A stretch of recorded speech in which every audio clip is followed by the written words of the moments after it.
오늘 우리에게 주신 하나님의 말씀은 신약성경 갈라디아서 1장 6절부터 10절까지 말씀입니다. 신약성경 갈라디아서 1장 6절부터 10절까지 말씀입니다. 우리 다 같이 자리에서 일어나셔서 우리 하나님을 경외하는 마음으로 한 목소리로 같이 봉독해 올리겠습니다. 그리스도의 은혜로 너희를 부르신 이를 이같이 속히 떠나 다른 복음을 따르는 것을 내가 이상히 여기노라. 다른 복음은 없나니 다만 어떤 사람들이 너희를 교란하여 그리스도의 복음을 변하게 하려 함이라. 그러나 우리나 혹은 하늘로부터 온 천사라도 우리가 너희에게 전한 복음 외에 다른 복음을 전하면 저주를 받을지어다. 우리가 전에 말하였거니와 내가 지금 다시 말하노니 만일 누구든지 너희가 받은 것 외에 다른 복음을 전하면 저주를 받을지어다. 이제 내가 사람들에게 좋게 하랴 하나님께 좋게 하랴 사람들에게 기쁨을 구하랴. 내가 지금까지 사람들의 기쁨을 구하였더라면 그리스도의 종이 아니니라. 아멘. 자리에 앉으셔도 됩니다. 우리 찬양대에서 하나님께 찬양으로 영광 올려드리겠습니다.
기도하겠습니다. 우리의 찬양 중에 거하신 주님, 이 시간 찬양대와 함께 올려드린 찬양을 기쁘게 받으신 줄 믿습니다. 사순절을 시작하는 첫 주일, 주님 우리에게 말씀하여 주옵소서. 성령께서 도우시사 저희에게 깨닫는 기쁨이 있게 하시고 깨달은 대로 살면서 주님의 영광을 드러내는 저희들 되게 하여 주옵소서. 내려주신 말씀의 은혜들을 기대하며 은혜와 진리가 충만하신 예수님의 이름으로 기도드립니다. 아멘. 오늘은 사람들에게 좋게 하랴 하나님께 좋게 하랴 라는 제목으로 하나님 말씀 배워나도록 하겠습니다. 제목 안에 내용과 결론이 다 있어서 금방 무슨 얘기인지 아시겠죠? 무슨 말씀을 드릴지 아실 텐데, 사순절이 이제 부활절까지 세면 딱 7주간입니다. 저희가 7주간 동안에는 갈라디아서를 통해서 함께 말씀의 은혜를 나누려고 하는데요. 그래서 오늘은 갈라디아서의 배경을 먼저 잠깐 말씀드리고 함께 은혜 나누도록 하겠습니다. 갈라디아서는 바울이 1차 전도 여행 때 복음을 전한 갈라디아 지역에 있는 교회들에게 쓴 편지입니다. 그 전도의 내용이 사도행전 13장과 14장에 기록되어 있는데요. 바울은 총독들의 앞에서도 그리고 성전 기득권자들의 앞에서도 담대하게 복음을 전했습니다. 그래서 루스드라 지역에서는 안진뱅이를 일으키기도 했어요. 그러니까 놀라운 기적을 많이 일으켰고 또 복음을 담대히 전했습니다. 하지만 그 복음을 듣고 다 변화된 것이 아니라 바울이 핍박하는 사람도 많았어요. 그래서 심지어 바울이 돌에 맞아서 거의 죽을 뻔한 지역도 바로 이 지역입니다. 근데 바울은 그런 죽음의 위협에도 불구하고 담대하게 복음을 전했어요. 그래서 수많은 열매들을 맺었고 그 중에 가장 아름답게 맺힌 열매 하나가 바로 이 갈라디아 교회입니다. 그러니까 그가 목숨을 걸고 복음을 전했고 어디에서나 그랬지만 실제 여기에서 진짜로 죽을 뻔했거든요. 그러니까 목숨을 걸고 복음을 전한 이곳에서 열매로 세워진 갈라디아 교회. 그러니까 바울에게 이 갈라디아 지역에 있는 교회들은 목숨과도 같은 교회들이에요. 그런데 그런 목숨과 같은 교회들이 유대주의자의 거짓 복음에 흔들리고 있고 개종자가 나오고 있다는 소식을 들었어요. 그래서 바울이 그 소식을 듣고 펜을 들어서 편지를 쓴 것이 성경이 된 게 오늘 갈라디아서입니다. 바울이 그때 어떤 기분으로 편지를 썼을 것 같아요? 바울이 황당한 마음으로 썼어요. 그리고 오늘 말씀에도 나오지만 어떻게 이럴 수가 있느냐, 이상하다라고 하면서 이 복음의 말씀을 썼어요. 그러니까 오늘 읽은 본문의 어조는 어떤 거냐면 안타깝기도 하고 분하기도 하고 황당한 마음으로 쓴 편지예요. 제가 이 부분을 구어체로 좀 바꾸어서 여러분에게 읽어드리면 이렇습니다. 아니 어떻게 이럴 수 있습니까? 그리스도의 은혜로 여러분을 불러주신 하나님에게서 어떻게 이렇게 빨리 돌아설 수가 있습니까? 내가 참으로 놀라지 않을 수가 없고 너무나 이상한 일입니다. 여러분 보기에는 내가 거짓 선지자 같답니까? 내가 사람들 눈치나 보고 사람들 환심이나 사는 그런 사람으로밖에 안 보였습니까? 내가 만약 그랬다면 나는 그리스도의 노예가 아닙니다. 내가 주님만을 위해 목숨을 걸고 전한 그 복음을 의심하고 돌아서다니 나는 도저히 믿을 수가 없습니다. 이 내용이에요. 그러니까 바울이 사실은 몹시 화가 났어요. 화가 나고 분하고 안타까운 마음으로 오늘 편지를 쓰는 것인데 바울 스스로가 이 복음이 왜 진짜이냐? 나를 보지 못했느냐? 내가 목숨을 걸고 전하지 않았느냐? 이렇게 항변하고 있는 거예요. 실제로 바울이 단 한 번도 사람 눈치 보지 않고 단 한 번도 자기 안위를 생각하지 않고 담대하게 복음을 전했습니다. 그러니까 이 복음이 어떻게 가짜일 수 있겠냐는 거예요. 바울이 그렇게 사실 속이 좀 상한 마음으로 이제 하는 거죠. 바울이 오직 하나님만 바라보고 하나님의 기쁨을 위해 산 사람이었어요. 스스로가 그렇게 말하고 또 이렇게 담대히 말할 수 있는 것은 성경에 유일하게 나를 본받는 자가 되라 라고 말한 사람이 바울 아니에요? 그러니까 바울이 열심히 복음을 전했고 목숨을 걸고 복음을 전했고 그렇게 목숨과 같은 교회를 세워놨는데 그 교회가 흔들리니까 속이 상해서 하는 말이에요.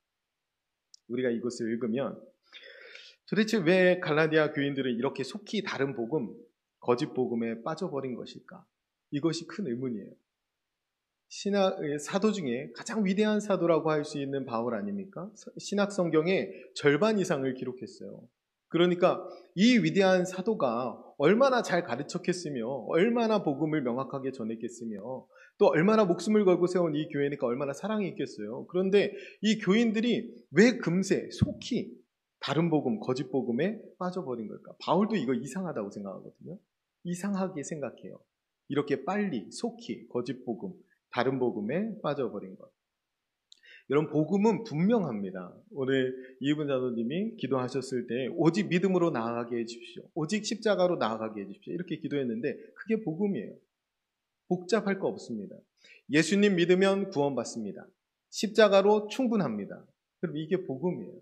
한번 따라해 볼까요? 예수님 믿으면 구원받습니다. 십자가로 충분합니다. 네, 이게 복음이에요.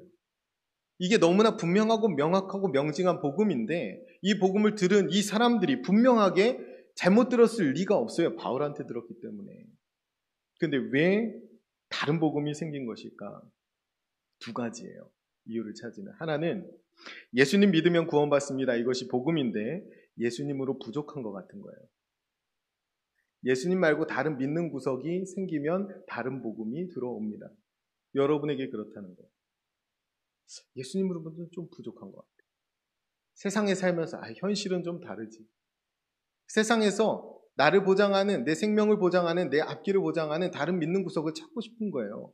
말로만 예수님으로 충분하다고 하는 것이지 다른 것들이 눈에 들어오기 시작한단 말이에요. 그때 다른 복음이 여러분 귀에 들려지는 겁니다. 저에게는요, 십자가로 충분하다는 생각이 복음인데, 십자가로 충분합니다. 이것이 복음인데 십자가 외에 다른 것을 좀 말하고 싶어져요. 십자가 외에 다른 것을 팔고 싶어지는 마음이 듭니다. 그러면 다른 복음이 전해집니다. 그런데 어디나 수요가 있은 다음에 공급이 있는 겁니다. 듣는 사람이 있고 전하는 사람이 있는 거예요. 우리의 마음 가운데에 다른 복음을 듣고자 하는 마음이 있고 또 다른 복음을 말하는 사람이 있으니까 다른 복음이 전해지는 거예요. 여러분 6절 7절 말씀을 같이 한번 읽겠습니다. 6절 7절 말씀 같이 읽습니다. 그리스도의 은혜로 너희를 부르신 이를 이같이 속히 떠나 다른 복음을 따르는 것을 내가 이상하게 여기노라. 다른 복음은 없나니 다만 어떤 사람들이 너희를 교란하여 그리스도의 복음을 변하게 하려 함이라. 아멘. 오늘 말씀에서 그리스도의 복음이라고 7절에서 말해요. 이 복음은 6절에 보면 하나님께서 그리스도의 은혜로 부르신 것이 복음이에요. 한 단어로 말한다면 복음은 은혜예요. 은혜니까 기쁜 소식이죠. 은혜로 구원받는다는 거예요. 은혜가 핵심인데 거짓 선지자들과 거짓 교사들은 은혜를 빼고 그 은혜 자리에 뭘 넣어요? 율법을 넣었어요. 그러니까 거저 값없이 주신 은혜인데 값을 치르라는 거예요. 행동으로, 행위로, 노력해서. 그런데 이게 말도 안 되는 내용이지만 사실은 이 값없이 주신 이 은혜를 빼뜨리는 건데 이상하게도 이것을 받아들였다는 거예요. 그러니까 바울이 이상하기도 하고 놀랬기도 한다는 거예요. 근데 더군다나 이 일을 속히 했어요. 오늘 말씀에 보면 속히 떠났다고 되어 있거든요. 금방 변해버렸다는 거예요.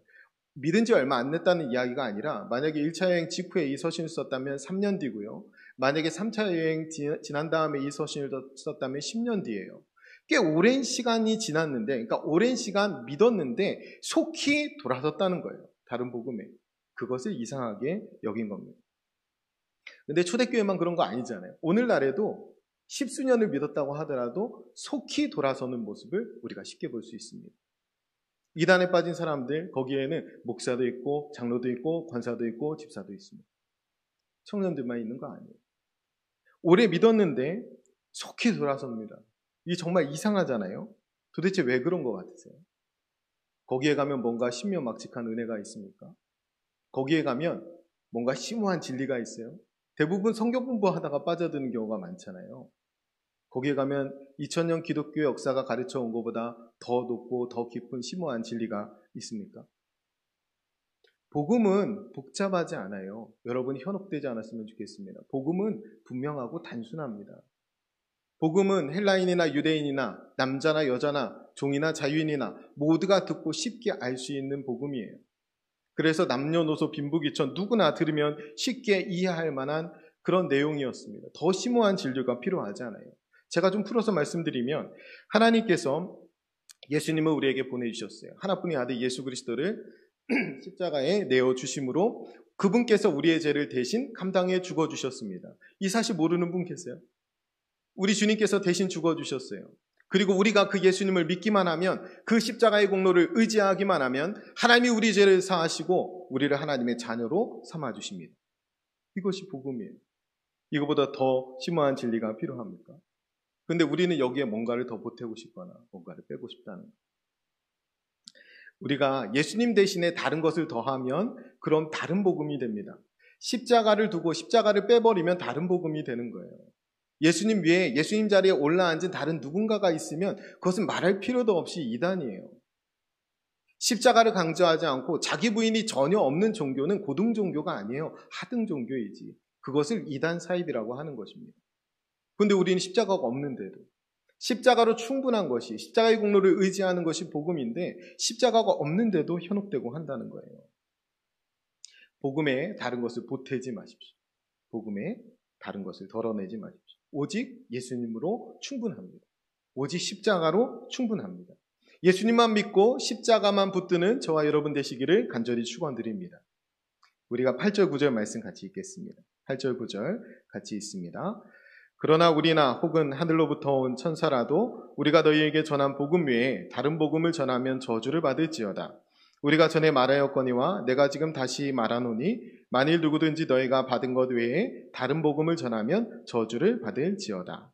아멘. 무서운 말씀 아닙니까? 우리에게 주신 축복의 말씀은 결코 정죄함이 없나니 우리는 저주받지 않는다는 말. 그래서 성경에 우리가 저주받는다는 말씀, 그리스도를 향하여 저주가 선포된 말씀, 요거 딱 하나입니다. 다른 복음을 전하면 저주를 받는다는 거예요. 하늘에서 온 천사도 그렇다는 거예요. 누구도 예외 없이 다른 복음 전하면 저주받는다는 거예요. 그런데 왜 다른 복음 전하는 겁니까? 왜 은혜로 받는 이 복음의 자리에 율법으로 대체해서 율법을 강조하는 거예요? 왜 십자가로 충분한 복음에 다른 것들을 더하는 것입니까? 이거 하면 저주받는다고 이렇게 명확하게 전해져 있고 이것이 위험하고 무서운 일임에도 불구하고 이 일이 왜 계속되고 있는 거예요? 왜 은혜 아닌 율법을 강조하는 겁니까? 은혜는 돈이 안 되는데 율법은 돈이 되기 때문에 그래요. 십자가는 돈이 안 되는데 십자가 외에 다른 것들은 돈이 되기 때문에 그렇습니다. 기독교 역사에 이런 일들은 수없이 반복되어 왔어요. 중세시대에 면벌부, 면죄부를 판 일이 그 대표적인 일입니다. 예수님 시대에도 당시의 성전 기득권자들은 율법으로 돈을 벌어먹고 살고 있었어요. 그래서 우리가 사순절에 예수님의 마지막 일주일을 살펴보고 있는데 예수님이 처음 예루살렘에 입성해서 하신 일이 성전 정화하시는 일이었습니다. 왜? 성전의 기득권자들이 거기를 장사하는 장사치들의 장으로 만들어버렸어요. 율법을 명분 삼아서 그들이 돈 바꿔주면서 폭리를 취하고 동물을 팔면서 폭리를 취했습니다. 그렇게 거기에서 자기 배를 불리고 있어서 주님이 거기를 보고 강도의 소굴이라고 말했어요. 그 사람들이 다 강도였다는 거예요. 욕망의 눈이 멀어버리니까 하나님이 보이지 않는 거예요. 돈을 위해서. 그래서 저주도 두렵지 않은 겁니다. 저주받을 자리에 떨어져 버리고 있는데도 모르는 거예요. 우리가 마태복음 21장의 성전정화 사건을 지난 주간에 함께 살펴보았는데 그곳에서 유일하게 한 부류만 예수님을 알아보고 예수님께 찬미를 올렸습니다. 그게 누구예요? 어린아이들. 어린아이들만 예수님을 찬미했습니다. 왜 그랬냐면 어린아이들만 돈에 눈이 멀지 않았기 때문에 그래요. 어린아이들만 욕망의 눈이 멀지 않았기 때문에 그렇습니다. 우리에게 욕망의 덮개가 벗겨져야 돼요. 그래야 우리가 다른 복음에 현혹되지 않습니다. 우리가 생각해보면 예루살렘에서 장사치들이 있고 그들의 뒤를 봐주는 성전 기득권자들이 있습니다. 그래서 돈 바꿔주면서 폭리를 취하고 동물을 팔면서 폭리를 취했는데 그들에게 가서 그 행위를 하면서 그들에게 돈도 바꾸고 그들에게 짐승도 사면서 그 안에 들어가서 나만 제사하면 되겠다라고 생각한 사람들도 어쩌면 강도의 마음을 가진 사람들이라 다를 바가 없어요. 그래서 거의 전체가 다 강도의 소굴이 되어버린 것입니다. 바라기는 여러분들이 교회에 돈 바꾸러 오지 않으셨으면 좋겠어요. 교회에 돈을 바꾸러 오지 마십시오. 예수님을 도구 삼아 다른 믿을 구석을 만들러 오지 마시라는 말씀이에요. 예배 드린 다음에 하나님 돈 주세요. 헌금한 다음에 하나님 돈 주세요. 기도한 다음에 하나님 돈 주세요. 이러지 말라는 거예요. 생각보다 우리의 신앙이 왜곡되기가 쉽습니다. 예수님을 도구 삼아 말은 예수님으로 충분하다고 하죠. 그런데 속으로는 현실은 그렇지 않지. 현실 살아가는데 이것도 필요하고 저것도 필요하고 예수님 이것도 주시고 저것도 주시고 그러면서 예수님의 이름으로 다른 것들을 구하는 겁니다. 우리가 교회는 예수님 한 분만으로 충분합니다. 이 고백을 하는 곳이라는 사실을 잊지 마십시오. 우리는 오늘 그 고백을 하기 위해서 예배의 자리에 있는 것입니다. 오늘 십자가 바라보면서 저 십자가를 통해서 나를 살려주시고 나에게 값없이 은혜 베풀어 주신 그 하나님의 사랑에 감격하기 위해서 여기에 있는 거예요. 그 사랑을 깨달은 사람들이 그 강권하신 사랑 때문에 세상 가운데 나아가 그리스도의 흔적을 가지고 살아가게 됩니다. 하나님의 이름을 드러내면서 살아가게 되는 거예요. 제가 십자가 외에 다른 것을 팔지 않나 주의해서 보십시오. 여러분이 사지 않는다면 별로 팔 리는 없을 것 같아요. 우리가 바울이 고백했잖아요. 십자가 외에 결코 자랑할 것이 없다. 그 고백을 저와 여러분이 동일하게 해야 됩니다. 십자가 외에 자랑할 것이 없습니다. 십자가가 나에게 능력입니다. 자랑입니다. 십자가로 충분합니다. 이 고백을 우리는 매일 주님께 올려드려야 돼요. 예배의 자리마다. 우리가 교회에 십자가를 세워두는 이유가 그것입니다. 십자가 바라보며 우리의 목표를 분명히 하며 우리가 흔들림 없는 믿음의 걸음을 걸어가야 합니다. 우리가 10절 말씀 같이 읽습니다. 10절 말씀을 같이 읽겠습니다. 이제 내가 사람들에게 좋게 하랴, 하나님께 좋게 하랴, 사람들에게 기쁨을 구하랴, 내가 지금까지 사람들의 기쁨을 구하였다면 그리스도의 종이 아니니라. 아멘. 바울의 인생을 알면 이 고백이 얼마나 놀라운 고백인지 알 수 있어요. 아주 어릴 적부터 바울을 알았던 사람은 이 고백을 잘 믿지 않았을지도 몰라요. 바울은 그야말로 사람들을 좋게 하기 위해서, 사람들의 기쁨을 위해서 살았던 사람, 그 사람이 바울이에요. 바울 되기 전에 사울일 때 그 사람이 그렇게 살았어요. 그러나 예수님 만난 다음에 그가 예수님께 눈을 뜨고 그의 인생이 바뀐 것이지, 그의 인생 전반은 사실은 사람들을 좋게 하고 사람들의 기쁨을 구하는 인생이었어요. 그러니까 이 10절의 말씀이 놀라운 고백일 수밖에 없는 거예요. 바울은 사울일 때, 사울이 바울이라고 그냥 말씀드릴게요. 바울은 길리기아 다소 출신입니다. 그는 날 때부터 유대인, 날 때부터 로마 시민, 날 때부터 베냐민 지파, 그 사람이 날 때부터 좋은 가문에 태어난 도시남이라고 딱 보면 돼요. 좋은 가문에서 태어난 훌륭한 사람이에요. 날 때부터. 큰 인물이 되기를 소원했던 부모들은 이 아들의 이름을 사울로 짓습니다. 베냐민 지파의 가장 위대한 사람, 사울 왕의 이름을 따서 그대로 사울이라고 짓습니다. 태어나기를 잘나게 태어났고 부모의 넘치는 기대와 관심 속에서 이 바울이 자라났어요. 그 바울은 사람들의 기대 속에서, 특히 어머니의 기대 속에서, 아버지의 기대 속에서 젊은 나이에 사내들인 공의원이 됩니다. 오늘날로 따지면 국회의원쯤 된 거예요. 얼마나 좋은 일이에요. 얼마나 자랑스러운 일입니까? 아마 이 길리기아 다소 동네에서 동네 잔치를 했을지도 몰라요. 이 사람들의 관심 어린 이 관심 속에서, 이 시선 속에서 이 바울은 사람들이 우러러보는 자리에 올라가게 된 겁니다. 그러니까 바울은 태어나서부터 지금까지 늘 사람들의 관심과 기대 속에서 살았어요. 그 인물이 바울입니다. 사람들을 좋게 하는 인생, 사람들의 마음을 기쁘게 하는 인생, 부모님의 마음을 기쁘게 하고 동네 사람들의 마음을 기쁘게 하고 주변 사람들의 스승의 마음을 기쁘게 하면서 그렇게 살아온 사람이 바로 바울이에요. 그는 더 큰 성공, 더 많은 사람들을 기쁘게 하기 위해서, 더 많은 사람들에게 인정받기 위해서 물불을 가리지 않았어요. 대제사장들에게 인정받기 위해서, 그들의 눈에 좋게 보이기 위해서 다메섹까지 쫓아가서 수백 킬로를 마다하지 않고 거기까지 가서 예수 믿는 사람들을 잡아 죽였습니다. 그런 바울을 유대인들은 막 지켜 세웠을 거예요. 그리고 어떤 사람들은 그런 바울을 동경했을지 몰라요. 그렇게 사람들의 시선과 사람들의 관심 속에서 사람들을 기쁘게 하는 사람으로, 사람들을 좋게 하는 사람으로 바울이 그렇게 살았어요. 그러다 보니까 진짜 눈에 뵈는 게 없어진 거예요. 그래서 다메섹까지 막 예수 믿는 사람 잡아 죽이려고 달려갔을 때 그렇게 미쳐 날뛰던 바울에게 예수님이 찾아오시는 겁니다. 다메섹 도상에서. 그리고 그가 다메섹 도상에서 주님을 만나고 눈에 비늘이 벗겨집니다. 그의 눈에 욕망의 덮개가 벗겨지는 거예요. 그때부터 그리스도만 바라보는 사도로 탈바꿈하게 됩니다. 전혀 다른 사람이 되죠.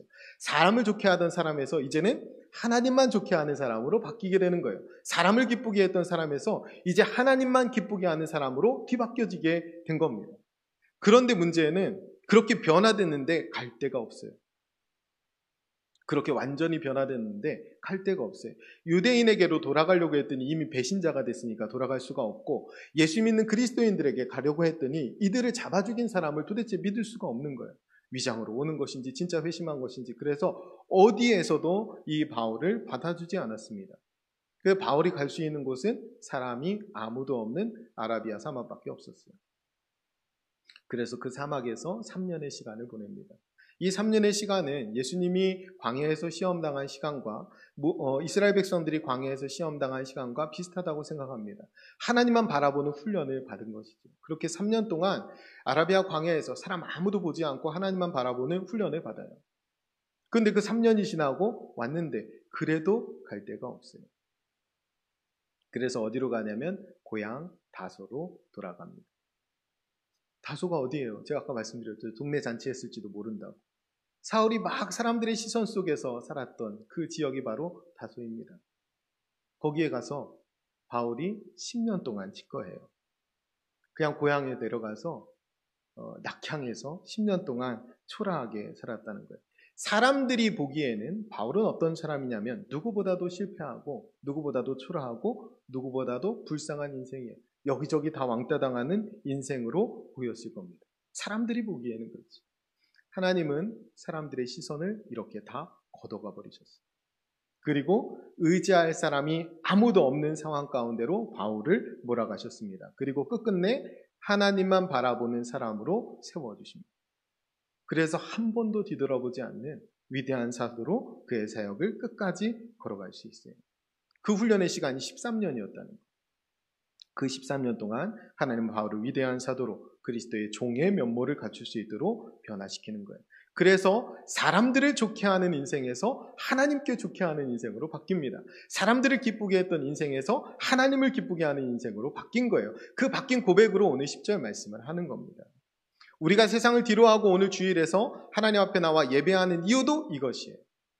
우리가 사순절을 정한 기간에 우리가 하나님께 더 경건히 보내면서 세상의 시선을 거두고 하나님께 더 시선을 주목하고 나아가는 이유도 이것입니다. 우리가 세상에 눈을 감고 하나님만 바라보는 훈련을 하는 거예요. 하나님께 눈을 뜨고. 그래야 우리는 다른 복음에 현혹되지 않고 하나님만 바라보고 하나님의 기쁨이 되는 삶을 살아갈 수 있습니다.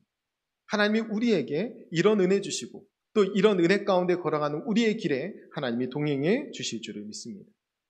그런데 우리는 예배를 통해서 하나님을 바라보고 또 말씀을 들으면서 하나님의 뜻만 귀 기울이고 또 기도를 통해서 하나님께 더욱더 주목하기 원하고 그게 우리의 신앙생활 아닙니까? 그런데 우리는 예배의 말씀, 기도를 통해서도 사람들 앞에서 드러나고 싶은 유혹을 계속 받아요. 하나님만 바라보려고 하는 일인데 이 일을 통해서도 사람 앞에서 사람을 기쁘게 하고 사람 앞에 인정받고 싶은 마음이 자꾸만 올라온다는 거예요. 제2수요일을 시작하면서 마태복음 6장 말씀으로 함께 은혜 나눴는데요. 그 주제는 뭐였냐면 사람 앞에 보이려고 의를 행하지 말라라는 거예요. 칭찬받으려고 의를 행하지 말라. 칭찬받으려고 구제하고 기도하고 금식하지 말라. 이것이 핵심이었어요. 우리는 하나님만 바라보면서 해야 될 것들을 가지고서도 얼마든지 사람 앞에서 자랑하며 살아갑니다. 그러니까 자랑하며 살아가다 보니까 그것을 더 포장하게 되는 거예요. 나를. 더 기도 잘하는 사람으로, 더 금식 잘하는 사람으로, 더 구제 많이 하는 사람으로 그렇게 포장하다 보니까 했던 것이 뭐예요? 위선이고 외식이에요. 그것을 예수님이 오셔서 신랄하게 비판하십니다.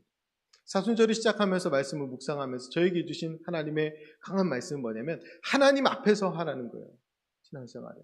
하나님 앞에서, 사람 앞에서 아니라 그리고 그 하나님은 우리의 아버지가 되신다는 거예요.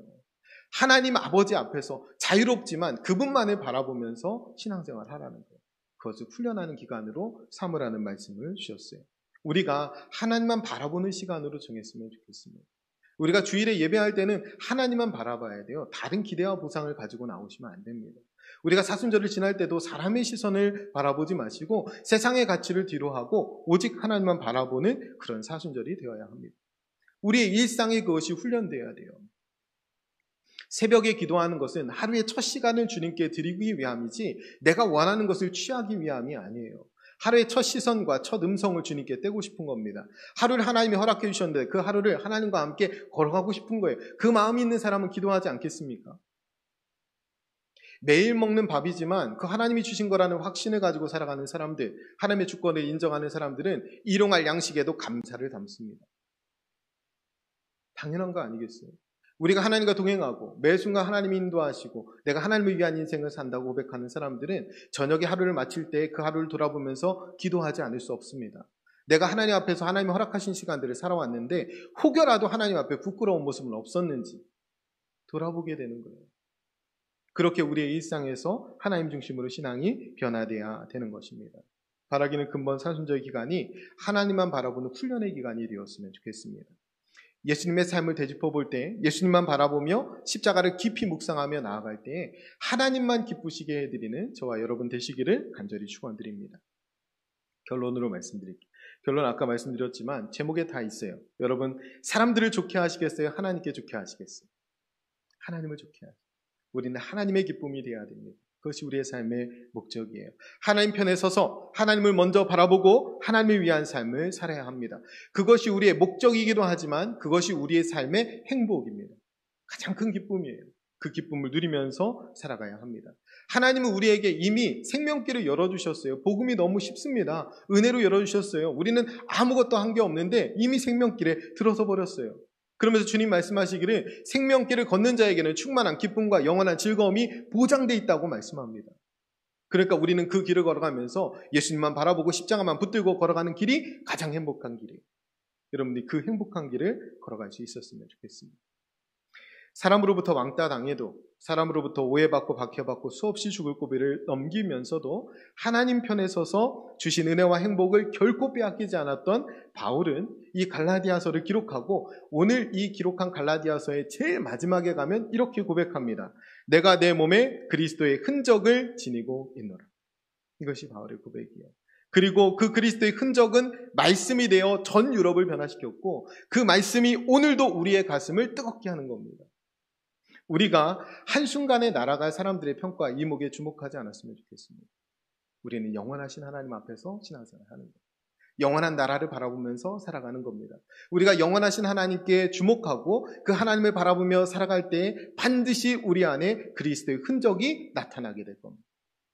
그 흔적이 나타날 때 누군가는 그 흔적을 보고 하나님을 만나는, 하나님의 아들이 되는, 하나님의 딸이 되는, 하나님의 자녀가 되고 백성이 되는 역사가 일어날 줄을 믿습니다. 우리가 사순절을 나의 경건을 위해서 보내기도 하지만 또 한 가지는 내가 품은 구원해야 할 그 사람을 보고 기도하면서 보내야 돼요. 나에게 흔적을 주시고 그리스도만 의지하게 하시고 십자가만 붙들게 하시고 그런 나를 통해서 주님이 드러나게 해주옵소서. 그런 나를 통해서 바른 복음, 진짜 복음이 전해지게 해주옵소서.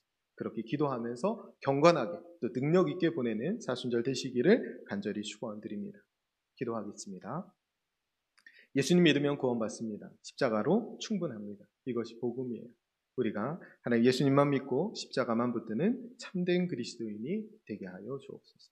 우리 눈에 욕망의 덮개를 벗겨주시고 다른 복음에 현혹되지 않게 하시고 하나님 편에 서서 하나님만 바라보며 하나님을 위해 신앙하게 하시고 그러면서 우리 안에 그리스도의 흔적 주셔서 많은 사람을 생명길로 인도하는 저희가 되게 하여 주옵소서. 우리 같이 결단하면서 같이 통성으로 기도하겠습니다. 기도합니다.